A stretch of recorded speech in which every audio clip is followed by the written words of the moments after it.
You just realized your business needed to hire someone yesterday. How can you find amazing candidates fast? Easy. Just use Indeed. Stop struggling to get your job post seen on other job sites. With Indeed sponsored jobs, your post jumps to the top of the page for your relevant candidates, so you can reach the people you want faster. According to Indeed data, sponsored jobs posted directly on Indeed have 45% more applications than non-sponsored jobs. Don't wait any longer. Speed up your hiring right now with Indeed. And listeners of this show will get a $75 sponsored job credit to get your jobs more visibility at Indeed.com/ARTS. Just go to Indeed.com/ARTS right now and support our show by saying you heard about Indeed on this podcast. Terms and conditions apply. Hiring? Indeed is all you need.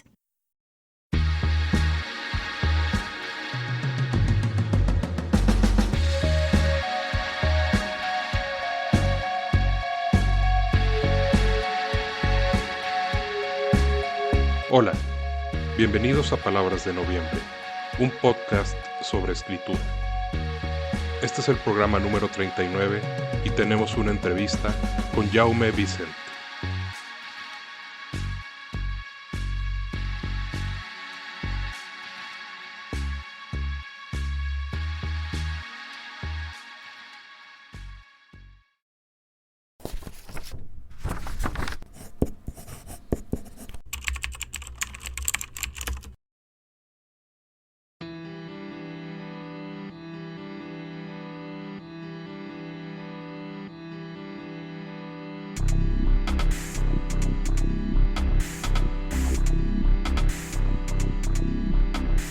El entrevistado de hoy es Jaume Vicent. Conocí el trabajo de Jaume gracias a su colaboración en el podcast El Horror Cósmico con la S entre paréntesis de R.R. López, que nos acompañó en el programa número 14. Jaume es un escritor, traductor, copywriter y especialista en redes sociales y generación de contenido empresarial. Natural de Valencia, España, cuenta con un grado en Antropología Social y Cultura por la Universidad Nacional de Educación a Distancia de España, así como un grado técnico como Community Manager y de Marketing Digital. Actualmente es especialista de contenido y de estrategia de redes sociales para una empresa líder en el campo de las criptomonedas. Jaume colaboró en la traducción de obras como Barney el vampiro de James Malcolm Rymer y Los dioses de Balsagot, un volumen de relatos de Robert E. Howard. Fue editor de la reconocida revista de fantasía española Windumanodd. Como escritor, tiene un amplio currículum. Por ejemplo, participó con sus relatos en las antologías Conjura, Relatos de Espada y Brujería, de 2015, Historia de un revólver, de 2016, Historias cortas de intensa ficción, de 2018, y en la antología de ensayos sobre escritura, Escribir y publicar una novela, Libros para escritores número 1. Sus publicaciones propias son Palabras clave para escritores, de 2019, un ensayo sobre qué palabras pueden ayudar a posicionar un libro de mejor manera en Internet. Cuentos perdidos volumen 1, una antología de relatos, la novela corta La mano del muerto y la novela Blackwood, Piel y huesos. Jaume es un amplio conocedor de la literatura estadounidense. Poder charlar con él de autores como Jack Kerouac y F. Scott Fitzgerald fue un absoluto placer.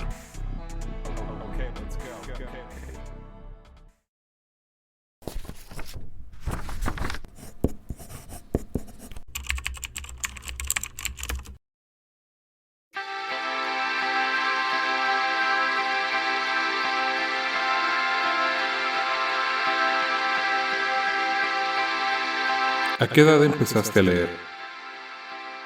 Pues yo empecé a leer muy pequeño. Yo empezaría a leer con 3-4 años, los primeros años de parvulario en el colegio, pero lo típico que cuentos para niños. Sí que en eso sí que he sido siempre muy precoz, porque mi madre siempre me decía, con 2 años ya hablabas casi del tirón. Y siempre me ha gustado la lectura Y sí, empezar a leer muy temprano. Ya leer conscientemente, digamos, libros, sí que un poco más mayor, igual 7, 8 años. ¿Cuál fue el primer libro que recuerdas haber leído completo? El primer libro que tengo conciencia de haber completado es un libro en valenciano, porque yo soy de Valencia, bueno, de Castellón, y aquí la educación siempre tienes las dos ramas, en español y en valenciano. Y el primer libro que tengo conciencia de haber leído por completo, tendría 6 años, y se llamaba Tulinet, les 7 vides d'un gat, sería Tulinet, las 7 vidas de un gato. Y tengo mucha conciencia de ese libro porque después de leer el profesor nos trajo al autor a la clase. Recuerdo que es algo que me impactó mucho y ese autor, que ahora mismo es un poco irónico lo que te voy a decir porque me impactó en ese momento y ahora mismo no recuerdo ni el nombre de este hombre, pero me impactó mucho el conocer al autor, porque además recuerdo que nos explicaba mucho su proceso, que tenía una libreta, que escribía en la libreta el cuento y tal, y que cuando se cansaba la dejaba y luego a lo mejor a las 2-3 semanas o al mes volvía, sacaba la libreta y seguía escribiendo. Y recuerdo ese libro y de hecho todavía lo tengo y lo recuerdo porque me impactó mucho la visita de este hombre. Claro, es que es eso, es una experiencia muy bonita. Yo la recuerdo con mucho cariño, recuerdo ese, ya te digo, no recuerdo a la persona en sí, pero sí que recuerdo el cómo nos explicaba el cómo era su proceso, cómo escribía en una libreta y cuando se cansaba la guardaba y a lo mejor se olvidaba de ella durante un mes, 2 meses, lo que fuera, y luego volvía y la sacaba y volvía a escribir. Y posiblemente esa visita y ese primer libro sea uno de los motivos por los que yo en su momento me dediqué también a escribir. ¿Qué te gusta leer? Yo empecé a leer en su momento, me gustaba mucho la fantasía. Empecé pues lo típico, que empiezas con Tolkien, de Tolkien fui pasando a las leyendas de la Dragonlance y sí que llegó un punto en el que descubrí a Stephen King y Lovecraft y me centré mucho en la literatura de terror. De hecho yo lo que escribí era literatura de terror, pero sí que cada vez leo menos literatura de género y leo más novela actual, digamos, novela, sobre todo últimamente estoy leyendo mucha novela española, autores como Pisón, que tiene novelas, digamos, más costumbristas, como tiene una novela muy buena que yo siempre recomiendo a todo el mundo, que se llama La buena reputación. Es una novela que yo siempre recomiendo y que creo que es un icono de cómo la novela española ha evolucionado desde esa novela clásica tan conocida del siglo de oro a lo que es ahora, que es una narración de cómo se fragmenta un país y cómo es un país que aunque se sana nunca acaba de cicatrizar esas heridas, y creo que es muy interesante. Y últimamente estoy leyendo mucho eso, también leo muchos autores estadounidenses. Me gusta Thomas Pynchon, me gusta también, últimamente leí hace poco Ken Follett. La verdad es que leo mucho de todo, pero ya te digo, sobre todo me gusta mucho la novela actual, la narrativa, pues eso, de lo que diríamos, no sé, de Hemingway y de la generación esta del 50. ¿Cuál es tu libro favorito? No. Tengo muchos libros que me gustan mucho. Libro favorito te podría decir que el libro que más veces he leído, El Gran Gatsby. Porque una vez leí, no sé si sabes quién es Hunter S. Thompson. Sí, es un poquito. Que creó el género este de periodismo gonzo. Escribió Miedo y Asco en Las Vegas y era una especie de novela que contaba sus peripecias, vamos. Básicamente él iba a hacer un reportaje y luego escribió una novela sobre cómo hizo ese reportaje, porque era una persona que experimentaba mucho con drogas y tal. Entonces Hunter S. Thompson sí me cuenta que él no sabía escribir. Él salió de la facultad de periodismo, él no sabía escribir, y que se compró un ejemplar del Gran Gatsby y empezó a copiarlo en la máquina de escribir, y lo copiaba, y lo copiaba, y lo copiaba, y lo copiaba, y lo copiaba, hasta que empezó a escribirlo de memoria. Y en ese momento él entendió que había absorbido ese estilo del Gran Gatsby. Y a partir de entonces empezó a escribir así. Y es verdad que Fitzgerald, de esa generación perdida que te hablaba de los Hemingway y tal, Fitzgerald es como siempre se lo representa como el niño malo, el tal. Y es verdad que es un escritor que tiene mucho talento en dos obras que digamos que son sus dos obras cumbres, y ahí explota un talento narrativo brutal, y que es una representación perfecta de su vida. Él brilla mucho cuando es joven y luego se apaga, tiene una vida muy, muy, muy triste, y sus novelas son así. Las dos primeras brillan mucho, luego se apaga. Y El Gran Gatsby para mí es una de las obras cumbre de la literatura universal. Y es verdad que es una novela que, si uno se pone a analizarlo más profundamente, más literariamente o filosóficamente, es una novela que no tiene profundidad, porque al final es un personaje vanidoso, es un personaje superficial, lo que está contando es una historia de gente rica, porque Fitzgerald tiene eso. Fitzgerald, él, en su vida como persona, es una persona muy superficial, que solo escribe por dinero. De hecho, eso él lo dice mucho, que llegó un punto de su carrera cuando vivía en París con Zelda. Zelda era su mujer. Zelda está considerada la primera pija, digamos, la primera niña rica de los Estados Unidos. Y claro, tenía un tren de vida brutal. Iban a todas las fiestas de París, se gastaban mucho dinero en cenas, se gastaban mucho dinero en fiestas, y Fitzgerald decía que muchas veces escribía no porque quería escribir algo, sino porque quería comprarle un regalo a Zelda. Él tiene un relato que a mí me hace mucha gracia, que se llama La parte de atrás del camello, que lo escribió porque Zelda pasó por delante de una joyería, vio un reloj, se enamoró de ese reloj, y él escribió el relato porque le tenía que comprar ese reloj. Y eso dice mucho de Fitzgerald como escritor, y a mí es algo que me gusta porque es honesto. O sea, él escribe El Gran Gatsby no porque quiera contar la gran historia americana o la gran novela americana. O sea, El Gran Gatsby es lo opuesto a Las uvas de la ira. Las uvas de la ira, Steinbeck quiere contar una realidad muy, muy concreta, un sufrimiento de una familia que de repente pasa de ser de clase media a vivir en la más absoluta pobreza. Cuenta ese viaje y es una novela profunda. Y Fitzgerald no, o sea, Fitzgerald cuenta la historia de una persona que quiere ser rica porque quiere conseguir una cosa y ya está. Y es un poco, por eso me gusta. Y me gusta mucho ese estilo porque es muy directo, es muy ágil. Lees, antes de acabar un capítulo y estás empezando otro, te atrapa desde el primer momento. Y esos personajes te atrapan. Y estás viendo desde el primer momento todos los personajes.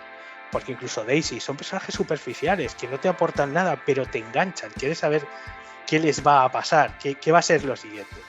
Y creo que para mí ya te digo, no tengo un libro preferido, porque tengo muchos libros preferidos, pero creo que El Gran Gatsby para mí es uno de el que más veces he leído, por lo menos. ¿Y otros más que nos pudieras recomendar? Bueno, La buena reputación, que es el que te decía de Pisón. Este es un libro que te habla de una familia judía en España. En España hay muy pocos judíos. Hay comunidades muy pequeñas, hay una comunidad muy pequeña, sobre todo, claro, vamos a empezar desde el principio. El libro se centra en la posguerra, o sea, durante la dictadura del general Franco. Entonces, durante la dictadura en España, la dictadura general Franco es una dictadura ultracatólica. Entonces, claro, aquí todo lo que no fuera católico no estaba bien visto.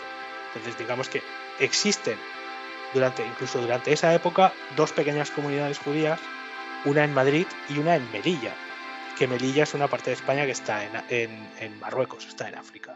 Y estos son una familia judía de Melilla.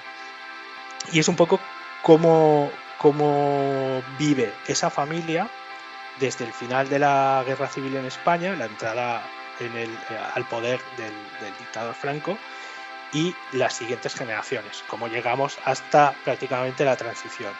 Y es un poco pues eso, cómo la familia cambia al ritmo en el que cambia la sociedad española. Y creo que es un libro muy, muy bueno.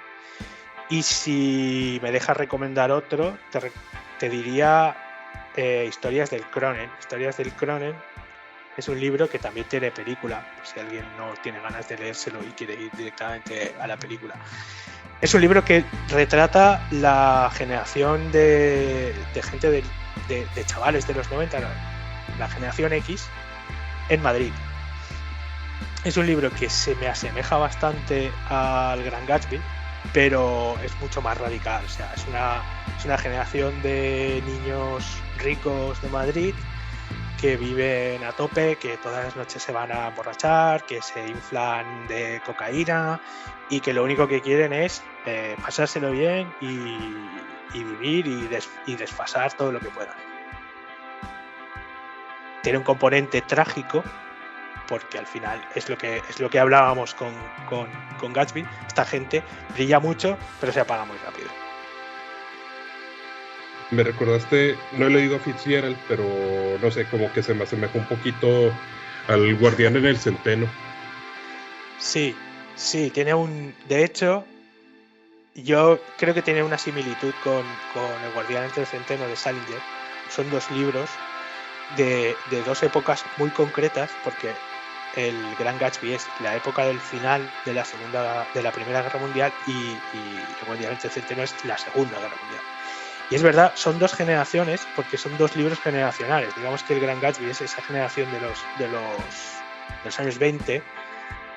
Él es un Gatsby, es un vividor de los años 20, de las fiestas de jazz y todo esto. Y Oldfield es la perfecta imagen del adolescente de la posguerra, de los años 50 y tal. Y es verdad que tienen muchas similitudes, sí. De hecho, si te gusta el Guardián del Centeno, te gustaría mucho el Gran Gatsby. Tengo una relación curiosa con esa novela. Entre que me gusta y reconozco lo buena que es, lo interesante que es y lo profunda al no ser profunda. Pero también que no me identifico con el personaje y por eso no me gustó tanto como debería, quizás, no sé, es de esos libros que te dejan en una situación compleja. Sí, yo creo que el Guardián entre el Centeno, porque con Gatsby no sucede lo mismo. Con Gatsby conectas, tengas la edad que tengas, pero Holden Caulfield es diferente. Holden Caulfield, yo creo que hay una edad en la que conectas con el personaje. Cuando eres joven, cuando tienes 18, 20 años, conectas muy fácilmente con Holden Caulfield, pero porque a mí me ha pasado al releer El Guardián entre el Centeno. Yo la primera vez que leí El Guardián entre el Centeno tendría, pues eso, 18, 20 años y conecté enseguida con el personaje. Y luego, más adelante, le di la novela a mi pareja, pues ya tendríamos 30 y bastantes. Y le dije, esta novela mola mucho, además tiene mucha cultura popular, es la novela que llevaba David Chapman cuando disparó a Lennon, es una novela que hay que leerse en la vida.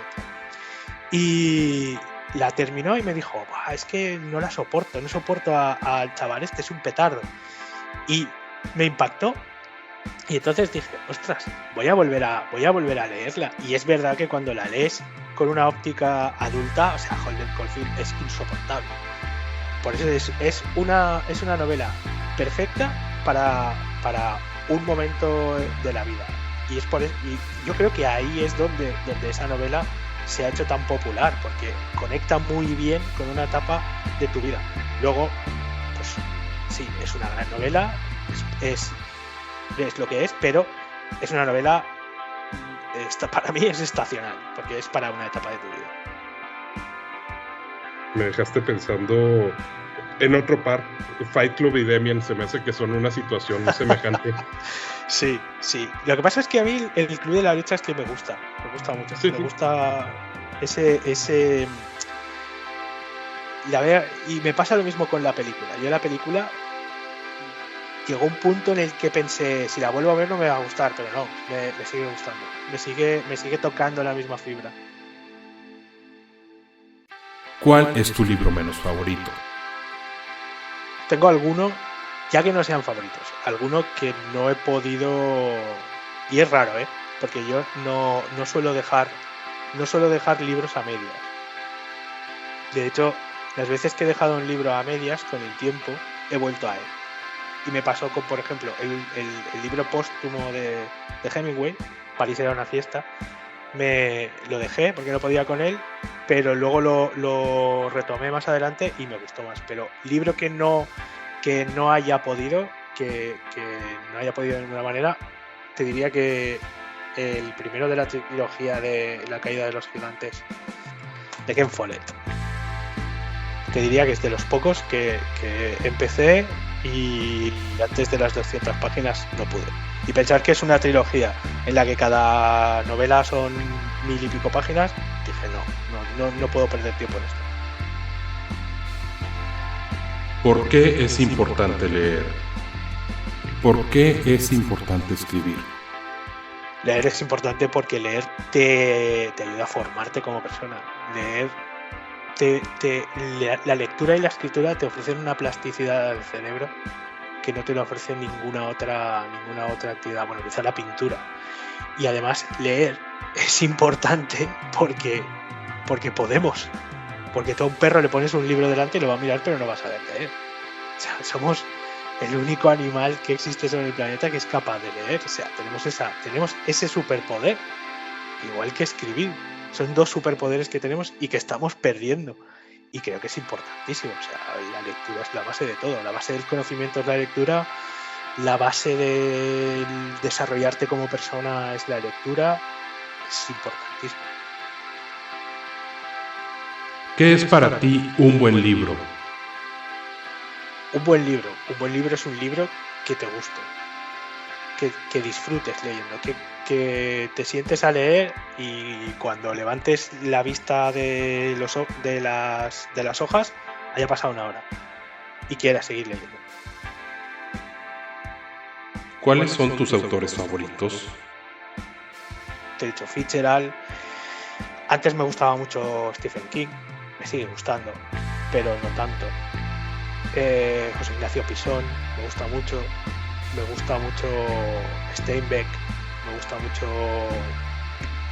Kerouac. Tengo muchos, la verdad.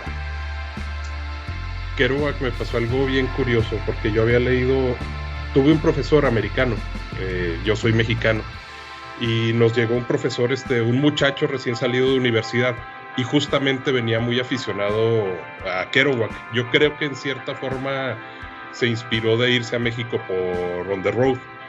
Sí. Y me quedé con él en la cabeza, pero nunca lo pude conseguir. En México no era fácil conseguir literatura americana en ese entonces, y eso que yo vivo cerca de la frontera.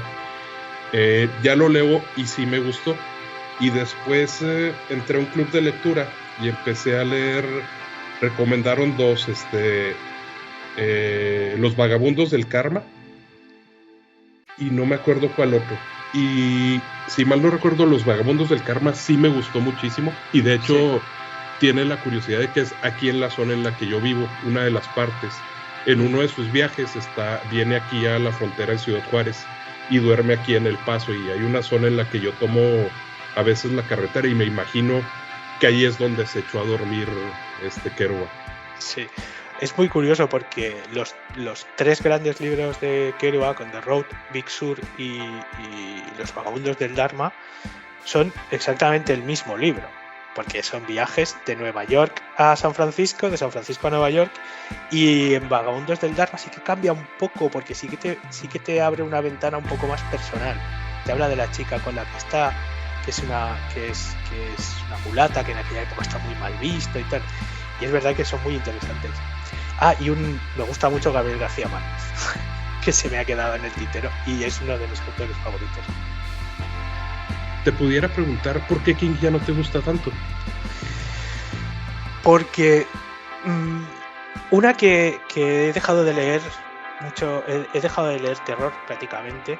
Leo todavía alguna cosa, pero ya leo cosas muy de nicho. Me gusta mucho ahora como autor de terror Gayri Hendrix, que es el que escribe este de Club de Lectura para Matar Vampiros o una cosa así. El libro, el título es muy enredado y ahora mismo no lo tengo en la cabeza. Y dejé de leer a King porque los últimos yo compraba compulsivamente cualquier cosa que sacara King, la compraba y me la leía. Y los últimos libros cada vez me llegaban menos, conectaba menos con ellos. Llegado al punto de que ya no sé si es que con la edad está cansado y que ya escribe como por seguir vendiendo y no tiene esa fuerza de los primeros libros, porque Carrie, por ejemplo, que es un libro que la gente critica mucho por esa forma episódica de contar. A mí Carrie me gusta, me encanta, porque es un libro que está escrito con pasión, está escrito porque es lo que quiere escribir. Pero ya los últimos libros cada vez me han defraudado más. Y luego también porque él como persona cada vez se me asemeja más a el momento este de los Simpson, que sale el abuelo Simpson gritándole a la nube. Pues cada vez se me asemeja más así en Twitter, se me asemeja más a esa persona mayor que está enfadada por todo y como que no conecto ya con él ni como autor ni como lector. Ok. Justamente esta semana estaba escuchando, no sé si te puedo recomendar, hay un podcast bastante conocido ahí en España, La Escóbula de la Brújula. La Escóbula de la Brújula.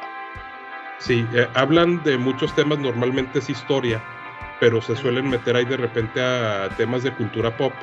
Y esta semana justamente hablaron de Stephen King y abordaron así brevemente, lo que puedes en 2 horas, cada una de sus etapas. Claro, la primera como magnífica con It, con Carrie, con The Shining, y luego ya como ha ido cambiando un poquito, pero fíjate que ese punto de vista no lo abordaron y no lo he considerado. Yo no he leído ninguna de las nuevas, la verdad. Algunas me han interesado por lo que me dicen, pero no me he metido a ellas.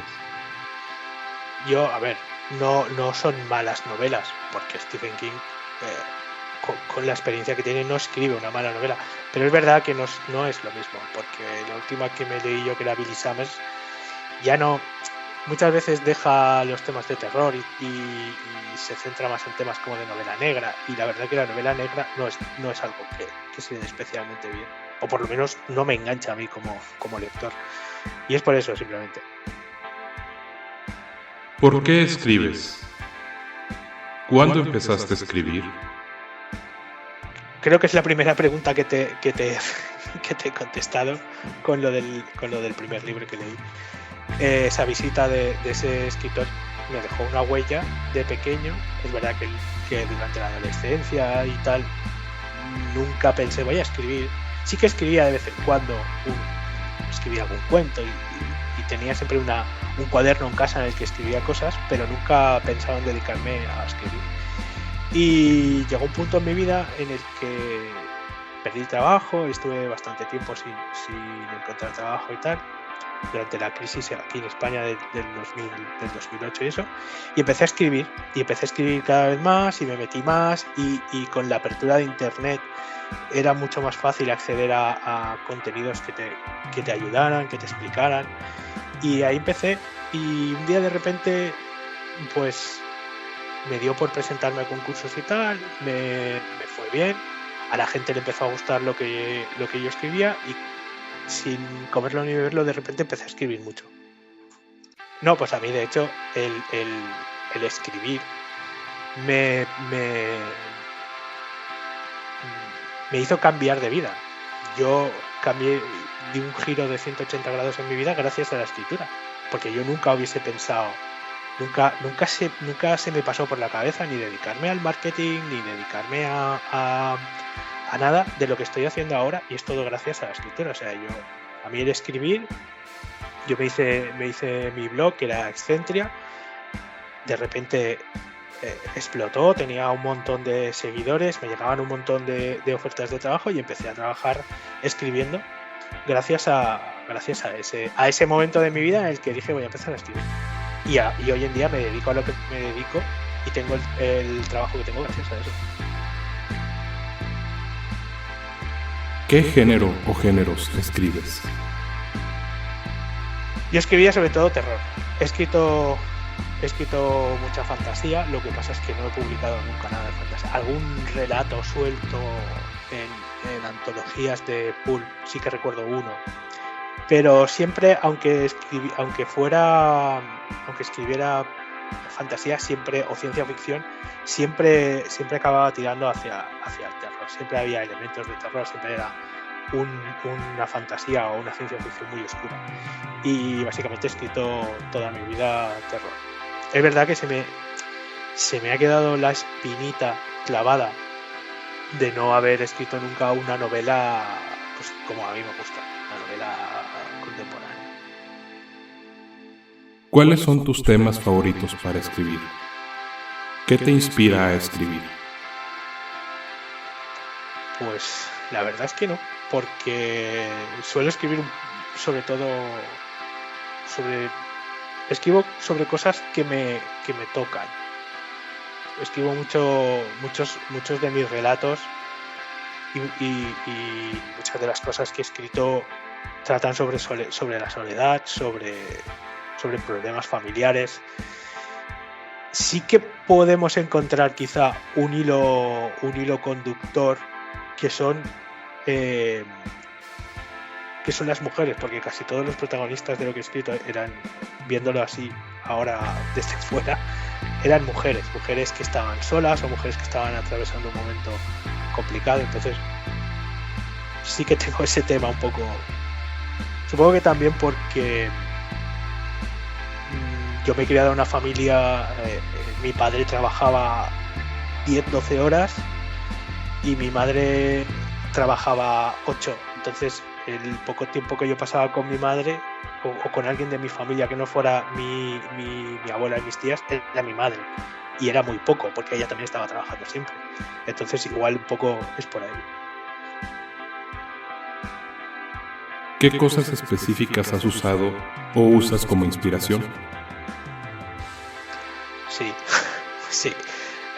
Twin Peaks me ha inspirado muchos relatos, me ha inspirado muchos personajes, pero creo que lo que más me inspira, y no es que lo use, es como que de repente me llega, pero es la música.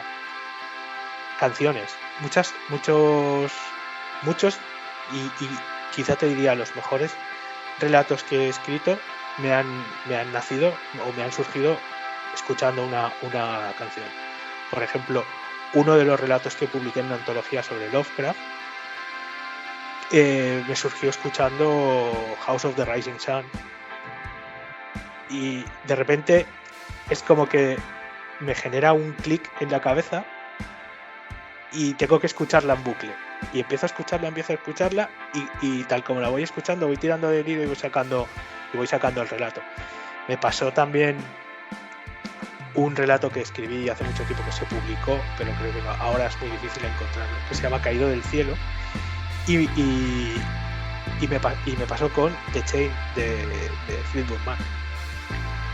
Me pasó lo mismo, empecé a escuchar la canción en bucle y fui tirando y fui sacando el relato, y me pasa mucho sobre todo con eso, con música. De hecho, si no todos, casi todos los relatos y novelas que he escrito, siempre hay algún momento en el que hay una canción, alguien está escuchando una canción, a alguien le gusta tal grupo, tararea no sé qué canción, siempre. ¿Has leído o utilizado libros, manuales u otros materiales sobre escritura? ¿Cuáles nos pudieras recomendar? Manuales, el manual que me ha ayudado, porque he leído muchos, he visto muchas clases por YouTube y muchas masterclass, pero realmente el único manual que si quieres dedicarte a escribir, de verdad creo que te da unas herramientas que te sirven, es el de Gotham Writers, el de la Asociación de Escritores de Gotham Writers. Es verdad que está muy enfocada al cuento, pero cualquiera de los ejercicios que hay lo puedes extrapolar perfectamente a una novela. Y creo que es el que mejores herramientas te da a la hora de escribir. Luego hay otros manuales, como Mientras escribo, de Stephen King, que es verdad que te da algunas ideas, pero bueno. Yo siempre digo, en todo, en temas de esto, de formación, cualquier curso que hagas, cualquier masterclass, cualquier cosa que saques, aunque solo sea una cosa que puedas poner en práctica, es válida. ¿Tienes un método para escribir? ¿Cuál es? La verdad es que no soy muy caótico a la hora de escribir. No he intentado usar métodos de hacerme escaletas y hacer fichas de personajes, pero no puedo. Yo cuando escribo me siento y escribo, y a lo mejor hay un día que escribo 10.000 palabras y otro día escribo 100 y borro 200, y al día siguiente escribo 5.000 y a otro día escribo 1.000. Ya te digo, yo en la escritura soy muy caótico. Tengo que escribir cuando me apetece. Y sin guías. Yo soy de brújula totalmente. ¿Escuchas música al escribir? ¿De qué tipo? No. Ni escucho música, ni puedo escuchar a nadie hablándome, ni nada. Cuando escribo, además, es como cuando escribo de verdad, o sea, cuando fluyo escribiendo, es como si estuviera en trance y no puedo escuchar nada, no puedo atender a otra cosa que no sea lo que estoy haciendo. Porque además, si mientras estoy en ese momento pierdo el hilo, me hablan o me llaman o tal, me cuesta muchísimo retomar ese estado. ¿Nos puedes hablar de tus libros o publicaciones? Claro, bueno, yo de mis libros, del que te hablaría, porque el primero que era Blackwood, es un libro que tiene mucho tiempo, es un libro de un principiante muy principiante, y es un libro que la historia está muy bien, pero es verdad que es un libro al que se le nota mucho en las costuras.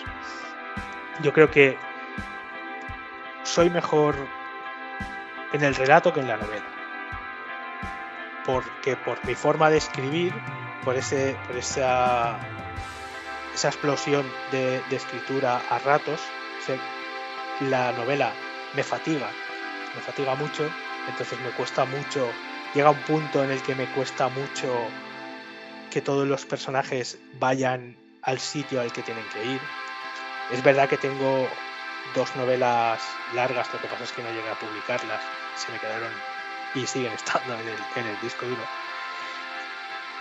Pero yo creo que donde mejor funciona es en el relato. Tengo relatos, por ejemplo, que te hablaba de Caído del cielo, está muy bien.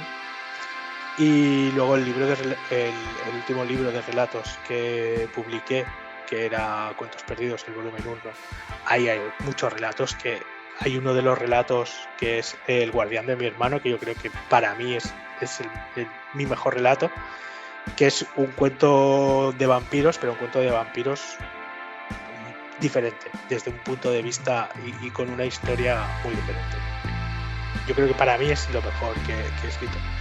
Hay otro relato al que le tengo mucho cariño, que estaba en Lectu y justo ahora han cerrado Lectu y me devuelven los derechos. Se llama El vestido de té, que es una chica que compra un vestido de té por eBay, por una página de segunda mano, y es un vestido vintage, y el vestido vintage, cada vez que se lo pone, ella recuerda cosas de un tiempo muy anterior a ella, y cada vez se comporta más como si viviera en otra época y tal, y le van sucediendo cosas hasta que llega un punto en el que resuelve algo que tenía pendiente la persona que era propietaria original de ese vestido. ¿Cómo fue el proceso de escribirlo y prepararlo para publicación? Bueno, pues como te he dicho, bastante caóticos, porque cuando me viene una idea para una novela, yo lo que hacía era anotaba en una libreta la idea así en sucio, y a partir de ahí pues me sentaba a escribir, saco un primer borrador, lo dejo que repose mínimo un mes, y al mes lo cojo y reviso, y normalmente suelo hacer unos 2-3 procesos de revisión. Es verdad que estamos hablando de una época en la que no había herramientas tan útiles como la inteligencia artificial, que para una revisión, digamos, ortográfica es una maravilla, porque no se le escapa nada.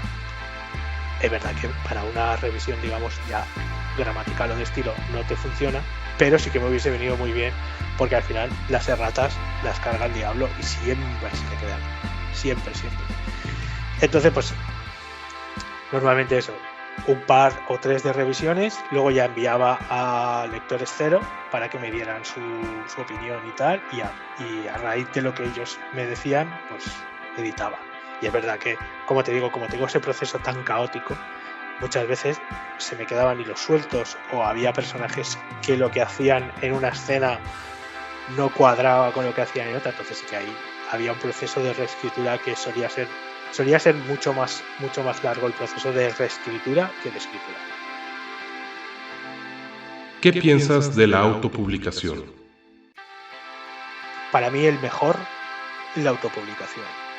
Mi experiencia con las editoriales, las 3 experiencias que he tenido con editoriales, la verdad es que han sido bastante malas. Una porque no se cumplieron con lo acordado. Otra porque tenían el manuscrito, estaba todo perfecto, habíamos hecho las correcciones, habíamos trabajado un montón en la edición, iban a publicarlo, teníamos fecha de publicación y al final desapareció la editorial, nunca se supo nada. Y con la autopublicación, pues la verdad que para mí ha sido lo mejor, porque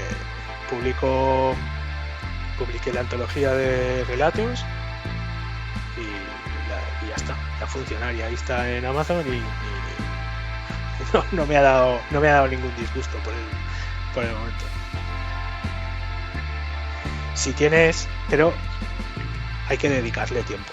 O sea, yo sinceramente, cuando autopubliqué Cuentos Perdidos, cogí, maqueté todo, hice la portada, lo subí a Amazon, lo publiqué y me olvidé.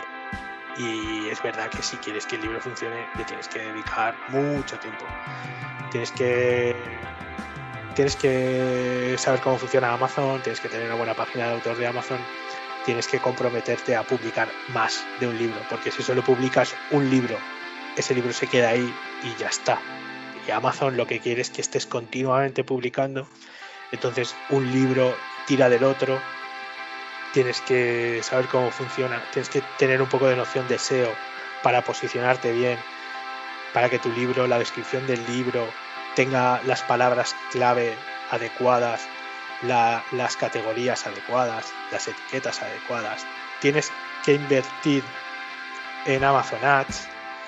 Y por supuesto no está de más que tengas una página de autor, que tengas un podcast, que tengas unas redes sociales activas, que te promociones y luego que te muevas tú haciendo presentaciones y tal. Yo para esas cosas la verdad es que soy muy vago, y como no me gusta, hace una semana, tuve que presentar a un amigo mío que escribió un libro, y la verdad que es algo que me da pereza. ¿Algún mensaje que tengas para quienes desean empezar a escribir? Que se lo piensen. Que se lo piensen 2 veces. No, que lo mejor que puedes hacer cuando estás empezando a escribir es escribir. Es alejarte del ruido, alejarte de las redes sociales, alejarte de los blogs de escritores, de los blogs de los que dan consejos a escritores y escribir. No te compares, no quieras correr antes que andar, no quieras no quieras estar en el top 10 de ventas de Amazon. Escribe si te gusta de verdad, escribe. Si escribes y llega un momento en el que escribir no es divertido, como me sucedió a mí y como le ha sucedido a más gente, a Rafa también, por ejemplo. Cuando escribir deja de ser divertido, no te fuerces. Déjalo, ya volverás, seguro que te volverá otra vez el gusanito. Y si no vuelve, no pasa nada. No, esto no es para todo el mundo. Por eso yo lo único que le puedo decir a una persona que está empezando a escribir es que escriba. Que se aísle, que se ponga una campana alrededor, que se aísle y que escriba. Que lea mucho, que escriba mucho. Y que se divierta. Y cuando no se divierta escribiendo, que no se esfuerce, que no lo haga. Porque cuando tú no te diviertes escribiendo, el lector no se va a divertir leyéndote. Porque lo va a notar que no estás disfrutando del proceso.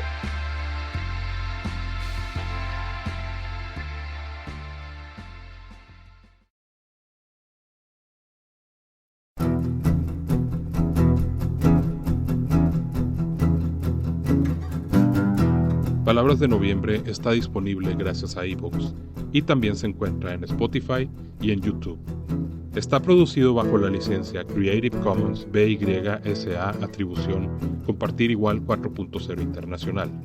Los temas musicales utilizados fueron obtenidos en Free Music Archive y son AI Dreams and Human Hands y The Art of Algorithms de Aldous Ignite. I would like to introduce The Cool Kid y Right Here Right Now de PC One, con licencias de Creative Commons BY Atribución 4.0 Internacional. Palabras de Noviembre es ganador del Latin Podcast Awards 2022 en la categoría Libros. Gracias por escucharnos.